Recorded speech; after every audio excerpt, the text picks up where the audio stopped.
விட்டத்தை பார்த்துட்டு தூங்குறது அவ்வளோ ஜாலியாக இருக்குது. பரவாயில்ல. காலையில சாப்பாடு செஞ்சாச்சு ஹோட்டலுக்கு தேவையானதுலாம். ஆனால் இன்னும் ஒரு கஸ்டமர் கூட வரல. இதுக்கப்புறம் தான் வருவாங்க போல. சரி, வந்த உடனே நல்லா கவனிக்கணும். கொஞ்ச நேரம் தூங்குவோம். நைட்டு டிஃபன் கடை போடலாமா வேணாமா? இவ்வளோ நாள் காலைல மட்டும் தான் போட்டோம். நைட்டு போடலாமா வேணாமா? சரி விடு. காலையிலே காற்று வாங்குது. நைட்டு மட்டும் இன்னும் ஓடவா போகுது? நாம் இனிமேட்டு காலையிலே சமைச்சிட்டு காலைல கடையை மட்டும் பார்ப்போம். நைட்டு கதையோ வேணாம்.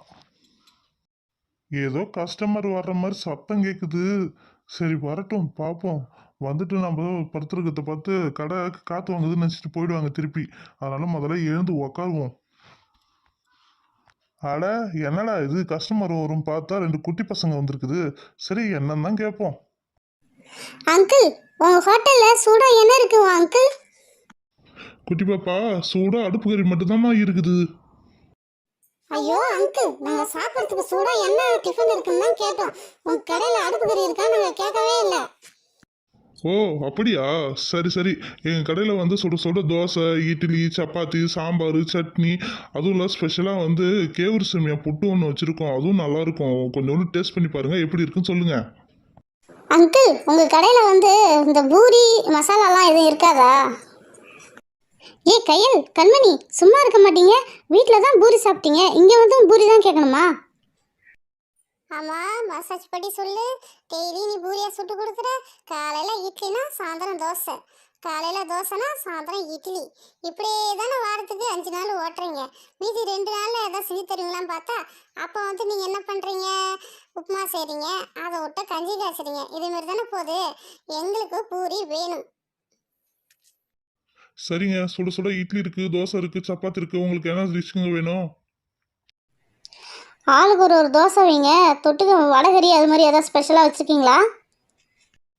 இல்லைங்க, எல்லா தோசைக்கும் இட்லிக்கும் சட்னி சாம்பார் மட்டும்தாங்க தொட்டுக்க, வேறு எதுவுமே செய்யலைங்க. அம்மா, போய் இந்த ஹோட்டலுக்கு தான் இட்டுட்டு வருவேன். சட்னி சாம்பார் இதை தவிர வேறு எதுவுமே இல்லையே. இதுதான் நாங்கள் வாரத்துக்கு 5 நாள் சாப்பிட்றோம். இட்லிக்கு தோசைக்கு சட்னி சாம்பாரை மாற்றி மாற்றி வச்சு சாப்பிட்றோம். ஏதாவது வடகறி குருமா அது மாதிரி இதாக இருக்குன்னு பார்த்தா எதுவுமே இல்லை. இந்த தோசை சாப்பிட்றதுக்கு நம்ம வீட்டிலே சாப்பிட்டுக்கலாம் போல. அப்படி சொல்லுங்க கையிலும் கண்மணியும். நான் வீட்டில் தோசை சுட்டு தரும்போது இந்த சட்னியா இந்த சாம்பாரா சொல்லுவீங்களே, இந்த ஹோட்டலுக்கு வந்த அப்புறம் இதை தான் ஊற்றுறாங்க. இதுக்கு நம்ம வீட்டிலே சாப்பிட்டுக்கலாம் தெரியுமா?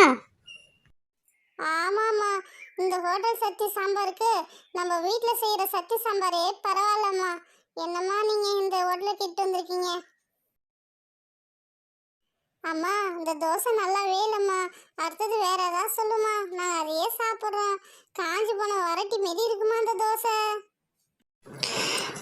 அங்கிள், உங்கள் ஹோட்டலில் noodles, fried rice, chicken, mutton, biryani, நானு ஏதாவது இருக்குதா அங்கிள்?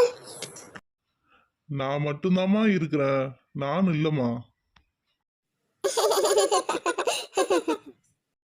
ஏ பசங்களா, சீக்கிரம் சாப்பிடுங்க, சிரிக்காதீங்க. மணியாவது பாரு. அடுத்தது என்ன வேணும்னு சொல்லுங்க. பசங்களா, இட்லி இருக்கு, சாப்பிட்றீங்களா? சரி சரிங்க, ஆளுக்கு ஒரு இட்லி மட்டும் வச்சிருங்க. அது போதும். அது சாப்பிட்டதுக்கப்புறம் என்ன வேணும்னு பார்ப்போம். ஐயோ, மீண்டும் மீண்டுமா அதே சட்னி அதே சாம்பாரா? ஐயோ ஐயோ, இட்லியா இது? கருங்கல் மாதிரி இருக்குது. ஐயோ, ஆணி அடிக்கலாம் போல் செவுத்துல வச்சு. அதுக்கப்புறம் டஸ்க்குக்கு வந்து முட்டு கொடுக்கலாம் போல். இட்லியா இது? இதுக்கு நம்ம அம்மா சுடுற இட்லியே பரவாயில்ல, சாஃப்டாக இருக்குது. இவர் என்ன இட்லியா சுட்டுக்காரு? கருங்கலை சுட்டு வச்சுருக்காரு. ஷூ, பசங்களா சீக்கிரம் சாப்பிடுங்க, பேசிக்கிட்டே இருக்காதீங்க. நம்ம அடுத்தது கடைக்கெல்லாம் போகணும். சீக்கிரம் சாப்பிட்டு வாங்க பசங்களா. ஐயோ, இந்த இட்லியை நம்ம சாப்பிட்டா மென்னாவே பல்லு போயிடும் போல, அந்த அளவு கருங்கல் மாரி இருக்கு. இதில் உளுந்து போட்டாரா இல்லை இவரே உளுந்து வாரினாரா? எனக்கு ஒன்றுமே புரிய மாட்டேங்குது. இட்லியா இது? எனக்கு வர்ற கோவத்துக்கு இந்த இட்லியை தான் அவன் தலையில போட்டு அடிச்சிடுவோம் போல இருக்கு எனக்கு.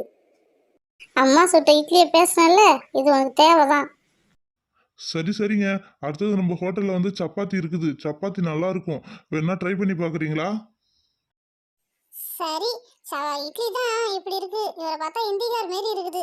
அவங்களாம் வந்து சப்பாத்தி சும்மா புசு புசுன்னு போடுவாங்க. இவர் அந்த அளவு தான் போட்டு வச்சிருப்பாருன்னு நினைக்கிறேன். சரி, அந்த சப்பாத்தி ஒன்று வைங்க எல்லாருக்கும். இந்த சப்பாத்திக்காவது ஏதாவது குருமா அது மாதிரி ஏதாவது வைப்பீங்களா? வாய்ப்பே இல்லைங்க. நான் 10 வருஷமாவே நான் சட்னி சாம்பார் வச்சு தான் இந்த கடையே ஓட்டுறேன். நீங்க இப்ப நடுவுல வந்து குருமா கேட்குறீங்க, வடகறி கேட்குறீங்க. அதெல்லாம் முடியாதுங்க. என்கிட்ட என்ன இருக்கோ அதாங்க குடுப்போம். சப்பாத்தி எப்படி இருக்கு? சாப்பிட்டா இருக்கா சொல்லுங்க?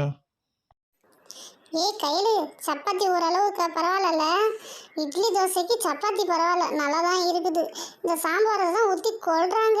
சரி இதையும் டாலா நினச்சிட்டு சாப்பிட்ருவோம். அம்மா, நீ வீட்டில் செய்கிற இட்லி தோசையே பரவாயில்லம்மா. தயவு செய்து எங்களை ஹோட்டலுக்கு மட்டும் இட்டுட்டு வந்துடாதம்மா. எங்களால் முடியலம்மா. ஓஹோ அண்ணா, இப்போ தான் அம்மாவுடைய அருமை என்னன்னு தெரியுதா உங்களுக்கு? நான் செய்கிற ஃபுட்டு நல்லா இல்லை நல்லா இல்லைன்னு சொல்கிறீங்களே, இப்போ சாப்பிட்டு பார்த்தீங்களா வெளியில் வந்து இது எப்படி இருக்குது? அம்மா சாரிம்மா, என்றைக்குமே வீட்டில் செய்கிற உணவு தான் சிறந்தது நான் இன்னைக்கு தெரிஞ்சுக்கிட்டோம். இனிமேட்டு நீங்கள் வீட்டிலே செஞ்சு கொடுங்கம்மா. ஏங்க பில்லை போடுங்க. 3 இட்லி, 3 தோசை, 3 சப்பாத்தி. ஆ, 4 8 3 ஓகேங்க. ரூ. 350 பில்லு. ஐயோ 350? இந்த 350 ரூபாய்க்கு 2 நாளைக்கு நான் மளிகை சாமான் வாங்கி வச்சு சமைச்சு வீட்டிலே சாப்பிட்டு